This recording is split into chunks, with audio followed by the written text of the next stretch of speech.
تو یہ چھوٹے چھوٹے اذکار ہیں، ان کو پڑھ کر آپ اتنے بڑے فضائل حاصل کر سکتے ہیں جو آپ زیادہ ایفرٹ پٹ کر کے بھی حاصل نہیں کر سکتے۔ تو 1.25 لاکھ دفعہ آیت کریمہ آپ کو پڑھنے کی ضرورت ہی نہیں بھائی۔ آیت کریمہ اگر آپ صبح شام ایک دفعہ پڑھ لیتے ہیں، ہر دعا کے ساتھ ایک دفعہ پڑھ لیتے ہیں، اور واقعتاً اس کا فہم اپنے ذہن میں رکھتے ہوئے گاڈ اورینٹڈ ہو کر، اور سید الاستغفار ہے یہ، اس سے بہتر کوئی استغفار کا سیگا نہیں ہو سکتا۔ قرآن میں رپورٹ ہوا، اور نبی اسلام جامع ترمذی میں حدیث ہے، کہہ رہے ہیں کہ جو بھی یونس کی دعا کے ذریعے اللہ کی طرف متوجہ ہو، اللہ تعالیٰ اسے کبھی محروم ہی نہیں لوٹائے گا۔ اب یہ مختصر سا وظیفہ جو لوگ پوری زندگی سے پڑھتے رہتے ہیں نا، اسے یہ نہیں پتا کہ اس کا مطلب کیا ہے۔ لا الہ الا انت سبحانک انی کنت من الظالمین۔ اور ان کے بھائی نے مجھے خود کہا کہ وہ یہ دعا کرتے ہوئے ساتھ پنجابی میں اپنی نیٹو لینگویج میں اس کو بیان بھی کر رہے تھے کہ اے اللہ تو تو پاک ہے، تو تو غلطی نہیں کرے گا، میں انسان ہوں، میں مانتا ہوں میں غلطی کر سکتا ہوں، مجھے معاف کر دے۔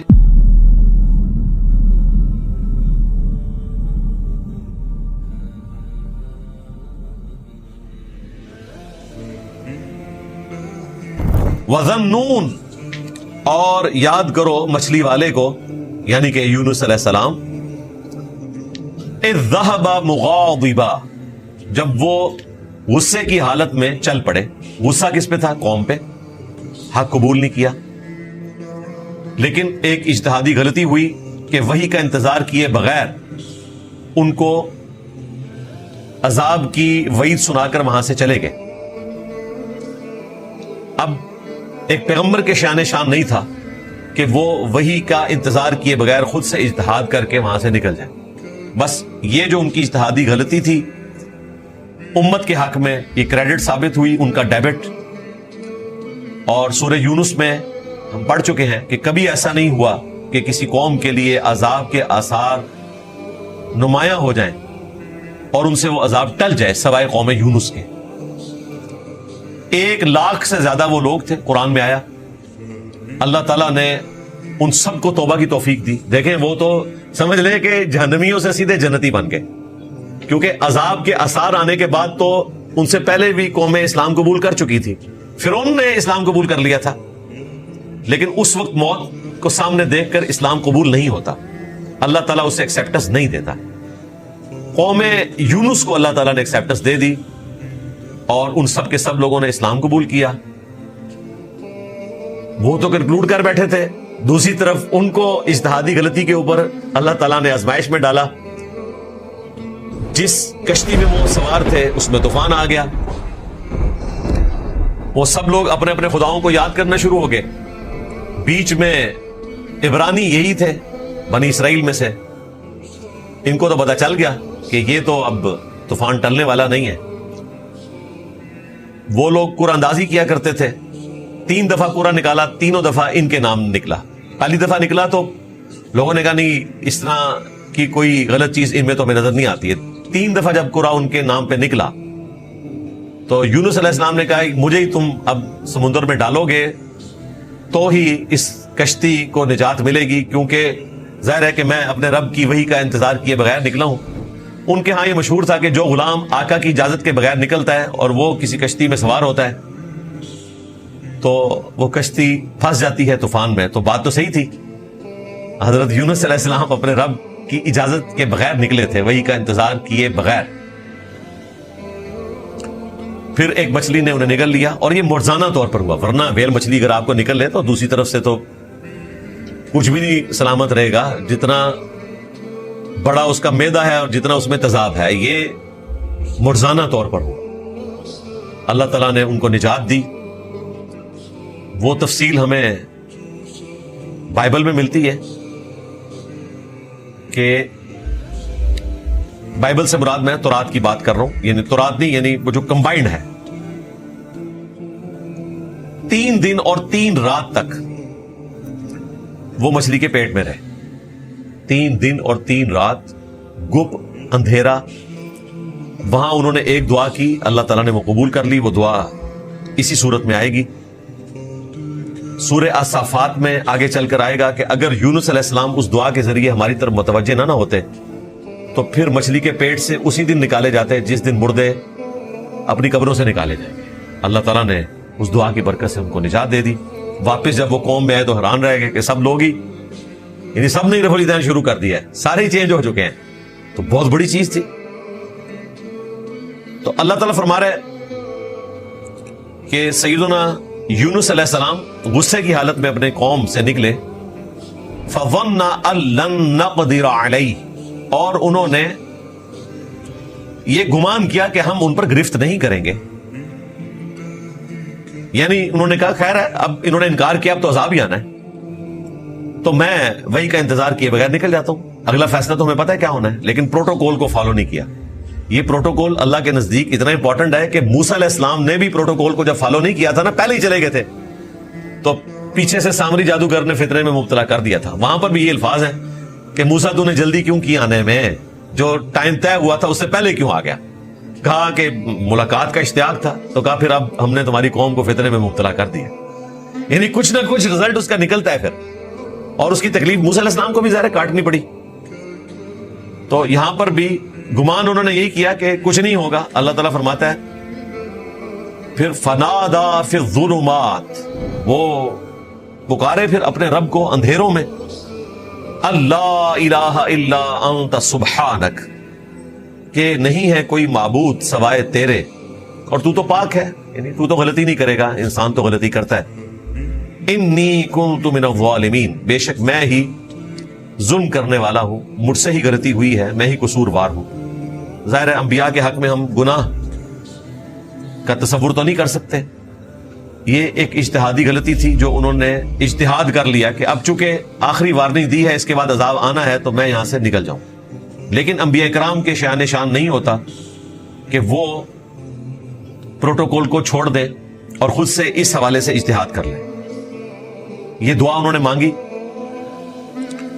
3 دن اور 3 راتوں تک. فاستجبنا لہ, تو ہم نے ان کی اس پکار کو سن لیا.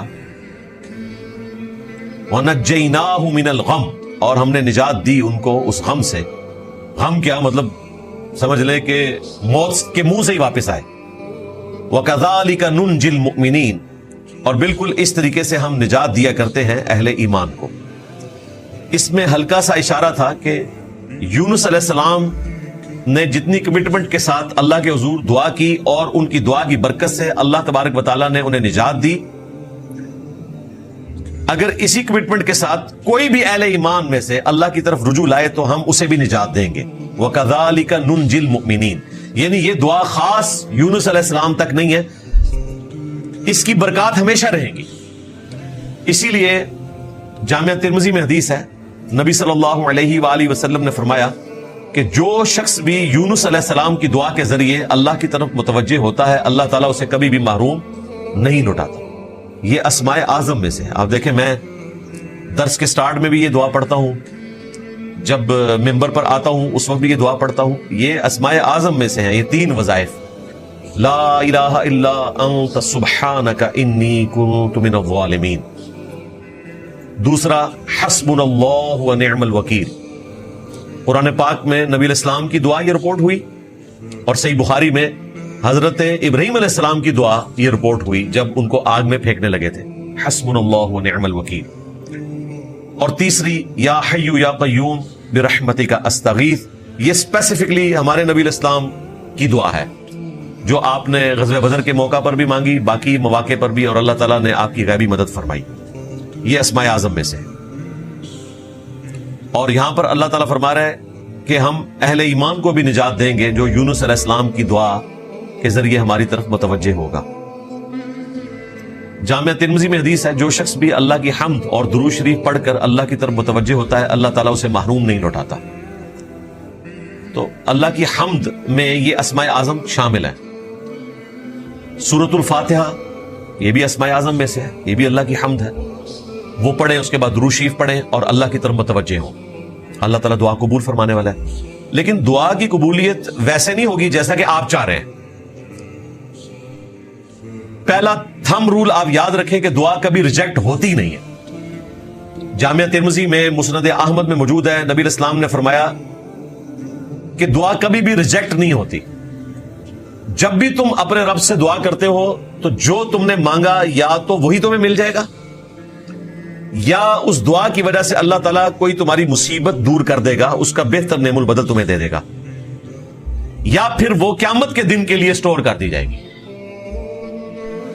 جب یہ بات صحابہ کرام نے سنی تو ان کا رسپانس دیکھیں کیا تھا. ہم عام لوگوں کو جب یہ بتاتے ہیں نا کہ یا تو آپ کو وہ ملے گا جو آپ نے مانگا, یا پھر اس کے بدلے کوئی اور چیز ملے گی, یا نیکیوں کی شکل میں یہ سٹور ہو جائے گی, تو لوگ کہتے ہیں پھر فائدہ کیا دعا مانگنے کا جدوں وہ شاید لبی ہی نہیں جانو جو ہم مانگ رہے ہیں. صحابہ کرام کا دماغ اس طرف نہیں گیا. انہوں نے کہا یا رسول اللہ, اگر دعا ہر حال میں قبول ہوتی ہے, حتیٰ کہ جو ہماری مرضی کے مطابق نہ ہو تب بھی وہ دعا سٹور ہو جاتی ہے آخرت کے دن کے لیے, تو پھر ہم تو بہت زیادہ دعائیں مانگیں گے, کیونکہ یہ بہت بڑا ایسٹ ہے کہ یہ دعا ایسی چیز ہے باقی اعمال میں تو ہو سکتا ہے ریجیکٹ ہو جائے, دعا جو ہے وہ ہر حال میں قبول ہوگی. درود شریف بھی دعا کی ایک شکل ہے, اس لیے درود شریف بھی ہر حال میں قبول ہوتا ہے. تو ہم تو بہت زیادہ دعائیں مانگا کریں گے, پھر بھی قبول ہوں گی, یعنی وہ یہ پوچھنا چاہ رہے تھے.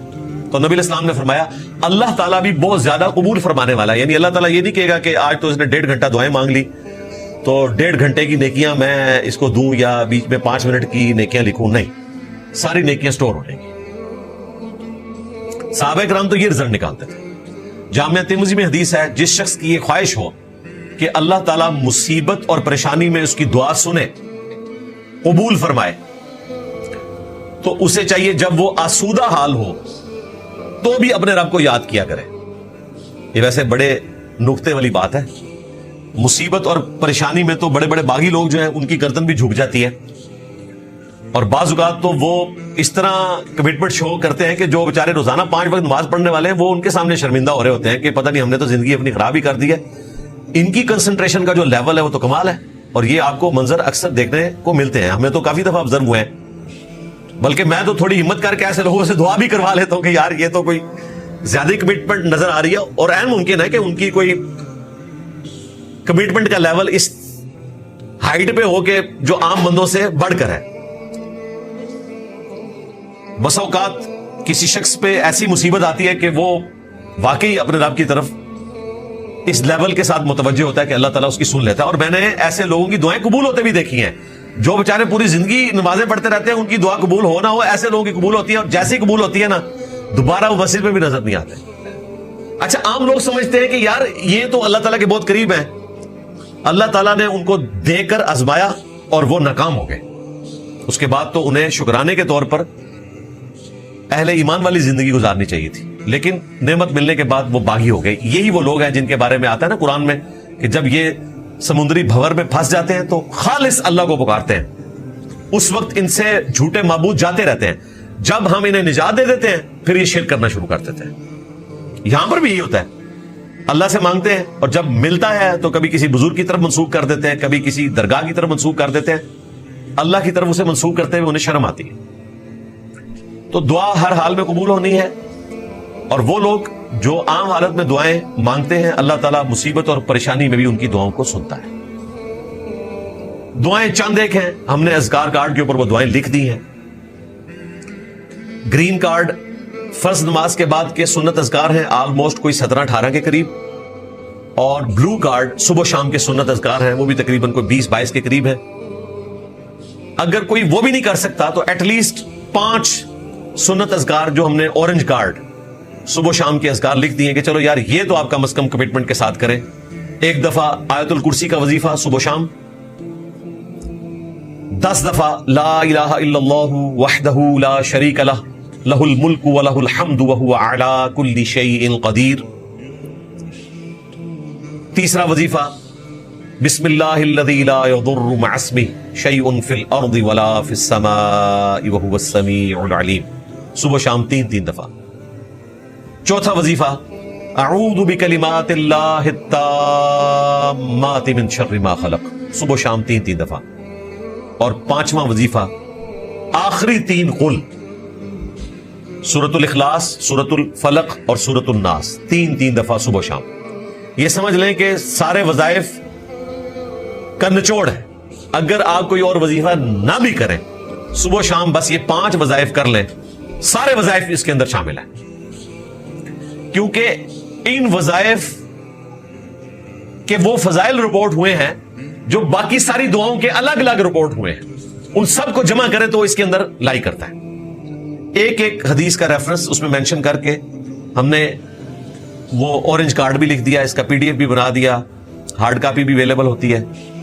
تو یہ مختصر اذکار دعائیں یہ آپ روزانہ کریں تو آپ گویا کہ روزانہ اپنے رب سے دعا مانگ رہے ہیں اور یہ آپ کی روٹین میں دعا شامل ہو. باقی فرض کے بعد جو مختصر 2-3 دعائیں ہیں, اللہ اکبر اور 3 دفعہ استغفر اللہ اور اللہم انت السلام ومنک السلام تبارک یا ذا الجلال والاکرام, اور اس کے بعد 1 دفعہ آیت الکرسی اور 1 دفعہ آخری 3 کل اور تسبیحات فاطمہ, وہ ہر فرض نماز کے بعد آپ کرتے رہیں.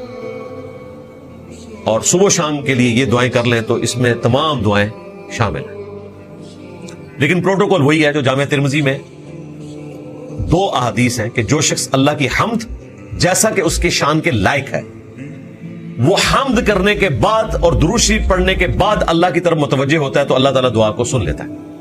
اور نماز میں اللہ نے یہی ترتیب رکھی ہے, التحیات للہ والصلوات والطیبات, پہلے اللہ کی حمد کرتے ہیں, اس کے بعد نبی الاسلام پر سلام, پھر درود شریف اور اینڈ پہ جا کے آپ دعائیں مانگتے ہیں. یہ ترتیب ہے. اور جامع ترمذی کے الفاظ ہیں, نبی الاسلام نے فرمایا سل تعطا, سل تعطا, مانگ تجھے دیا جائے گا, مانگ تجھے دیا جائے گا. جو اللہ کی حمد اور درود شریف کے ذریعے متوجہ ہوتا ہے. وہ حمد سورۃ الفاتحہ کی شکل میں بھی ہو سکتی ہے, تشہد کی شکل میں بھی ہو سکتی ہے, لا الہ الا انت سبحانک انی کنت من الظالمین کی شکل میں بھی ہو سکتی ہے, حسبنا اللہ ونعم الوکیل, یا حی یا قیوم برحمتک استغیث, اور اسماء اعظم بھی ہیں, اللہم انی اسألک بانک انت اللہ لا الہ الا انت الاحد الصمد الذی لم یلد ولم یولد ولم یکن لہ کفوا احد. یہ ابو داؤد میں حدیث ہے, نبی الاسلام نے ایک بندے کو یہ پڑھتے ہوئے سن لیا تو نبی الاسلام نے کہا کہ اس شخص نے ان اسماء اعظم کے ذریعے اللہ کو پکارا ہے کہ اللہ تعالیٰ محروم نہیں لوٹاتا. اور ایک دوسری حدیث ابو داؤد ترمذی میں آتی ہے کہ یہ 2 آیات ایسی ہیں جن میں اللہ تعالیٰ کے اسماء اعظم موجود ہیں جن کے ذریعے دعا قبول ہوتی ہے. وَإِلَٰهُكُمْ إِلَٰهٌ وَاحِدٌ لَا إِلَٰهَ إِلَّا هُوَ الرَّحْمَٰنُ الرَّحِيمُ سورۃ البقرہ اور سورہ آل عمران, الف لام میم اللہ لا الہ الا هو الحی القیوم. آپ دیکھتے ہیں میں جب بھی پبلک سیشن کے اینڈ پہ دعا کرواتا ہوں تو میں یہ دونوں اسماء اعظم پڑھتا ہوں, قرآن کی 2 آیات والے اسماء اعظم اور جو حدیث میں رپورٹ ہوئے, اس کے بعد درود شریف اور آپ دعا مانگے. تو یہ ایک پروٹوکول ہے اور دعا قبول ہونی ہے, لیکن سلیقے کے ساتھ جو پروٹوکول بتایا گیا اللہ کی حمد اور درود شریف, اس میں آیت کریمہ کا یہ وظیفہ بھی ہے, لا الہ الا انت سبحانک انی کنت من الظالمین. باقی یہ جو ہمارے محلوں میں عورتیں 1.25 لاکھ دفعہ آیت کریمہ کا وظیفہ کرواتی ہیں اور پھر وہ پروٹوکول بھی ایسا بتاتے ہیں, کہتے ہیں کہ یہ آیت کریمہ بڑا گرم ہوتا ہے, آپ نے اس کا پروٹوکول رکھنا ہے, خوشبو وہاں پہ سلگھانی ہے, ہر شخص باوضو ہو کر اس کو پڑھے اور گٹھلیاں رکھی بھی ہوتی ہیں. اس طرح کا جو اجتماعی ذکر کرنا ہے نا, یہ بدعت کے اوپر مبنی ہے. آپ نے ویسے پڑھنا ہے تو بے شک 1.25 لاکھ دفعہ کیا آپ 10 لاکھ دفعہ پڑھیں. اس طرح کا کوئی وظیفہ اس حوالے سے رپورٹ نہیں ہوا. جب ہم اسماء اعظم بتاتے ہیں نا کہ آپ یہ پڑھیں تو لوگ پوچھتے ہیں کتنی دفعہ, بھائی 1 دفعہ پڑھ لینا بھی کافی ہے, اس کے بعد درود شریف پڑھیں اور دعا مانگیں اللہ سے, دیٹس آل. یا زیادہ سے زیادہ نبی الاسلام نے کوئی وظیفہ رپورٹ کیا ہے احادیث میں جو آپ علیہ السلام سے نقل ہوا وہ 100 دفعہ ہے. عموماً جو وظائف ہیں وہ 1 دفعہ ہیں, 3 دفعہ ہیں, 7 دفعہ ہیں, 10 دفعہ ہے, 25 دفعہ ہے, 33 دفعہ ہے اور حد 100 دفعہ, بس اس سے اوپر کچھ نہیں ملتا. باقی وہ جنرل ذکر ہے کہ آپ جتنا بھی ذکر کریں 100 سے زیادہ دفعہ بھی کریں, لیکن اس میں بھی قدغن ہے. بخاری مسلم میں حدیث ہے, نبی الاسلام نے فرمایا کہ اللہ تعالیٰ کو وہ عمل جو بہت زیادہ کثرت سے کیا جائے اس کی نسبت وہ عمل زیادہ پسند ہے جو مختصر ہو لیکن استقامت کے ساتھ. یہ نہیں ہے کہ ایک دن آپ نے 1000 دفعہ درود شریف پڑھا ہے, اگلے دن آپ 50 دفعہ پڑھیں. اس کی بجائے آپ روزانہ 10 دفعہ پڑھ لیں. وہ تو حدیث میں نے کوٹ کی تھی مجموع الزوائد سے, طبرانی کے ریفرنس سے, کہ صبح و شام جو شخص 10 مرتبہ دروشی پڑھ لے تو قیامت والے دن نبی الاسلام کی شفاعت اس کے حق میں حلال ہو جائے گی. اور وہ مختصر درود شریف جو سنن نسائی میں رپورٹ ہوا، اللہم صلی علی محمد وعلی آل محمد، یہ آپ علیہ السلام نے تعلیم فرمایا. زید بن خارجہ کو نبی الاسلام نے نصیحت کی تھی کہ مجھ پر درود لازم کر لو اور اپنی دعاؤں میں کہا کرو اللہم صلی علی محمد وعلی آل محمد. سنن نسائی میں 1293 نمبر حدیث ہے انٹرنیشنل نمبر کے مطابق. تو آپ یہ دروشی پڑھ کے فضیلت کما سکتے ہیں. صبح شام 10 دفعہ پڑھ، زیادہ جتنا مرضی پڑھیں، وہ آپ جتنا گڑ ڈالیں گے اتنا میٹھا، لیکن استقامت کے ساتھ. جو آج کل کی ہماری روٹین ہے، مصروفیات ہیں، اس میں ظاہر ہے کہ اتنے زیادہ وظائف ہر شخص نہیں کر سکتا. اچھا، اللہ تعالیٰ نے ہر بندے کو ڈفرنٹ سرکمسٹانسز دیے ہیں اور ان کے لیے وظائف الگ سے موجود ہیں. بعض لوگ اتنے فارغ ہوتے ہیں، ان کے پاس کوئی اور مصروفیت نہیں ہے، تو وہ تہجد سے لے کر اشراق تک مسجد میں بیٹھ سکتے ہیں، تو وہ بیٹھے. ہر شخص کے لیے یہ پاسبل نہیں ہوگا. کئی لوگ ہیں جو صبح سویرے مزدوری پہ نکلتے ہیں، اگر وہ اس قسم کی ایکٹیویٹی پرفارم کرنا شروع کر دیں تو مزدوری تو وہ کر بیٹھے.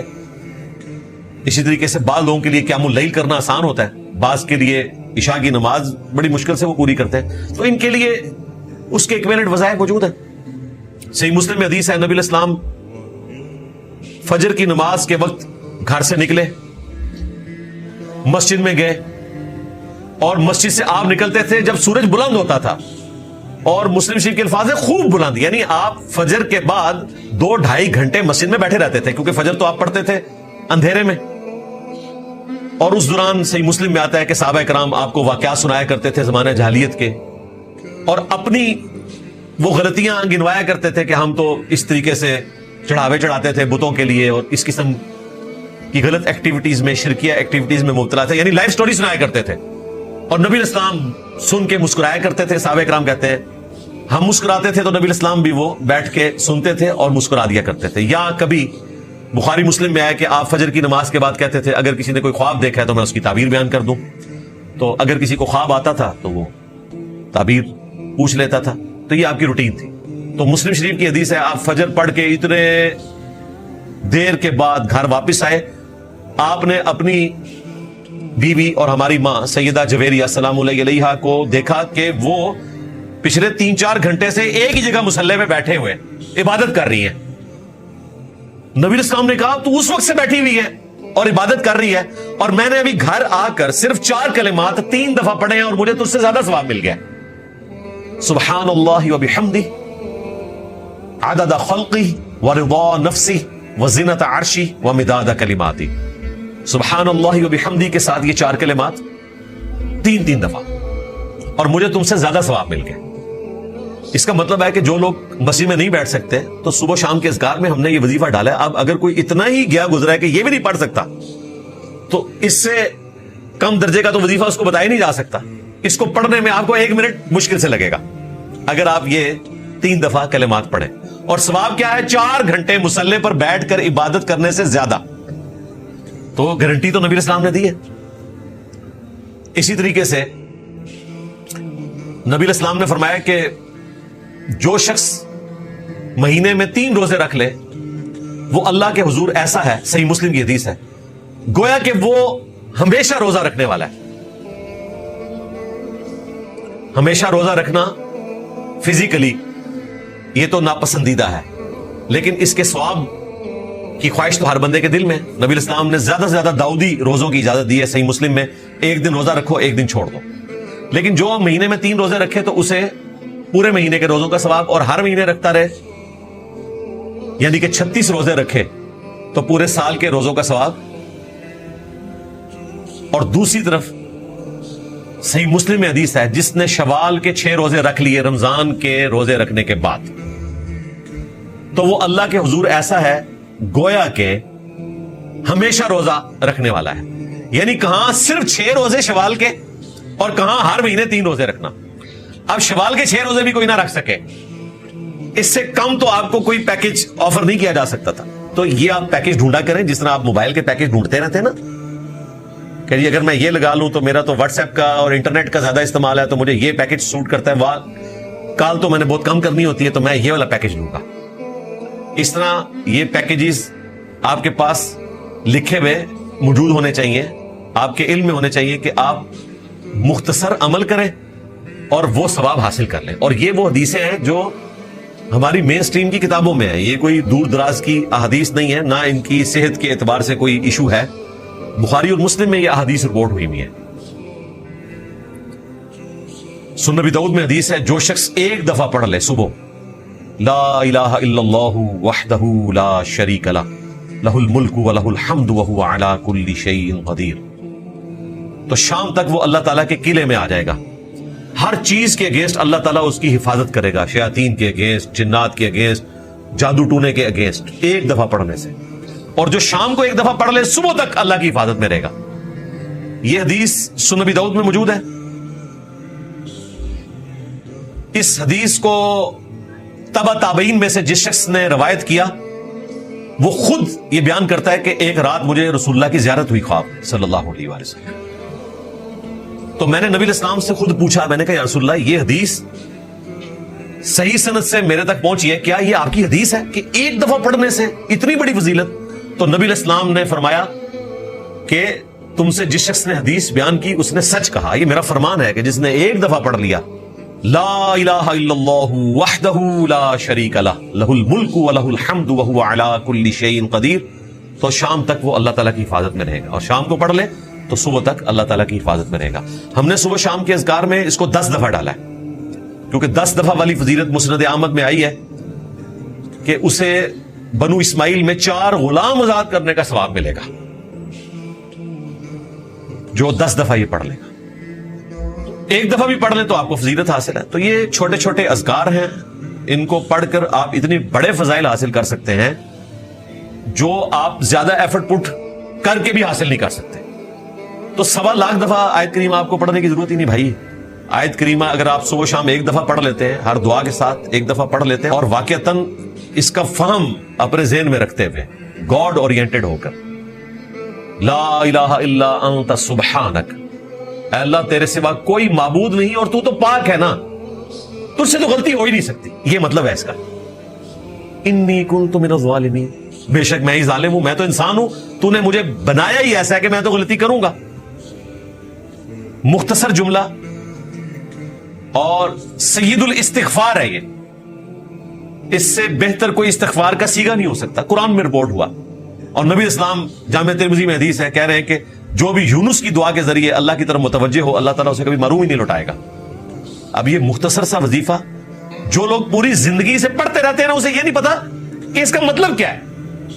مطلب کے بغیر آپ 1.25 لاکھ یا 1.25 کروڑ دفعہ بھی پڑھیں, آپ کو اس کی انٹینسٹی کا اندازہ نہیں ہے تو وہ روحانیت حاصل نہیں ہوگی.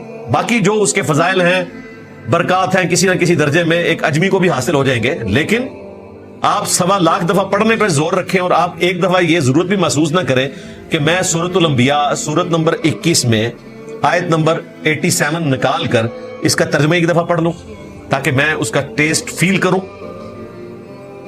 کہ کس لجاجت کے ساتھ, کس عاجزی کے ساتھ اپنے رب کے حضور ایک بندہ ریکویسٹ رکھ رہا ہے. اس میں جو سوز و گداز ہے یقین کریں کہ اس کو ایکسپریس ہی نہیں کیا جا سکتا. میں نے پہلے بھی کئی دفعہ سنایا کہ ہمارے جو اکیڈمی کے مین ممبر تھے ساجد بٹ صاحب رحمہ اللہ تعالی, تو ان کے بھائی نے مجھے خود بتایا کہ جب ان کی ڈیتھ ہوئی تو اس سے چند گھنٹے پہلے ہم ان کو سرائے عالمگیر سے جیلم ہاسپٹل میں لا رہے تھے, تو جیلم کے پل کے اوپر ان کو اندازہ ہو گیا کہ اب میں بچنے والا نہیں ہوں, تو انہوں نے اپنے بھائی سے کہا کہ گاڑی واپس موڑ لو, مجھے لگتا ہے کہ اب میں نہیں بچوں گا. انہیں اپنی صحت کے اعتبار سے اندازہ ہو گیا تھا, ایج صرف 46 ایئرز تھی, لیکن ہیپاٹائٹس سی ہوا, اس کی وجہ سے اللہ کے پاس چلے گئے. تو وہ کہہ رہے ہیں کہ ان کے جو آخری الفاظ تھے وہی تھے, لا الہ الا انت سبحانک انی کنت من الظالمین. اور ان کے بھائی نے مجھے خود کہا کہ وہ یہ دعا کرتے ہوئے ساتھ پنجابی میں اپنی نیٹو لینگویج میں اس کو بیان بھی کر رہے تھے کہ اے اللہ تو تو پاک ہے, تو تو غلطی نہیں کرے گا, میں انسان ہوں, میں مانتا ہوں میں غلطی کر سکتا ہوں, مجھے معاف کر دے. اور وہ کہتے ہیں ان کے آخری کلمات یہی تھے، بس اسی کا وہ وظیفہ کرتے رہے، عربی میں بھی پنجابی میں بھی بار بار اللہ کے حضور یہ دعا کرتے تھے۔ میں کہتا ہوں اس سے بڑی کوئی خوش نصیبی نہیں ہے کہ کوئی شخص جو ہے وہ اپنے آخری وقت میں اپنے رب کی طرف گاڈ اورینٹڈ ایسا ہو کہ وہ اس وظیفے کے ذریعے اللہ کی طرف متوجہ ہو۔ اس سے بہتر نہ کوئی استغفار ہو سکتا ہے، نہ کوئی اسم اعظم ہو سکتا ہے، اور نہ کوئی ایسا وظیفہ ہو سکتا ہے جو اللہ تعالیٰ کے غصے کو ٹھنڈا کر دے، کہ وہ غصہ کہ جس کا ذکر سورہ الصافات میں آیا کہ یونس اگر یہ کلمات نہ کہتا تو اس نے اسی دن مچھلی کے پیٹ سے نکلنا تھا جس دن مردوں نے اپنی قبروں سے اٹھایا جانا تھا، یعنی وہ مچھلی کا پیٹ یونس کی قبر بن جانی تھی اگر وہ یہ کلمات نہ کہتا۔ تو آپ ذرا اندازہ کریں، یہ غیر معمولی وظیفہ ہے۔ اس لیے دیکھیں، میں جب بھی یہاں پبلک سیشن کے لیے انٹر ہوتا ہوں یہ وظیفہ لازمی پڑھتا ہوں، قرآن کلاس سے پہلے بھی پڑھتا ہوں، جب کبھی دعا مانگتا ہوں تو بھی یہ پڑھتا ہوں، اور تشہد میں بھی اس کو پڑھیں۔ بخاری مسلم میں حدیث ہے کہ جب تشہد میں دروشی پڑھ چکو تو جو چاہو اپنے رب سے مانگو، اس میں آپ اور دعائیں بھی مانگیں، یہ دعا بھی مانگیں، لا الہ الا انت سبحانک انی کنت من الظالمین۔ اسی پہ کنکلوڈ کرتے ہیں سورہ الانبیاء کی آیت نمبر 88، وَكَذَلِكَ نُنْجِي الْمُؤْمِنِينَ، اور یوں ہی ہم نجات دیتے ہیں اہل ایمان کو۔ اللہ تعالیٰ سے دعا ہے کہ جو حق بات میں نے کہی اللہ تعالیٰ ہمارے دلوں میں راسخ فرمائے، اگر جذبات میں میرے منہ سے کوئی غلط بات نکل گئی تو اللہ تعالیٰ ہمیں معاف فرما دے، ہمیں نیک کاموں کا اجر عطا فرمائے، ہماری برائیوں سے درگزر فرمائے۔ سبحانک اللہم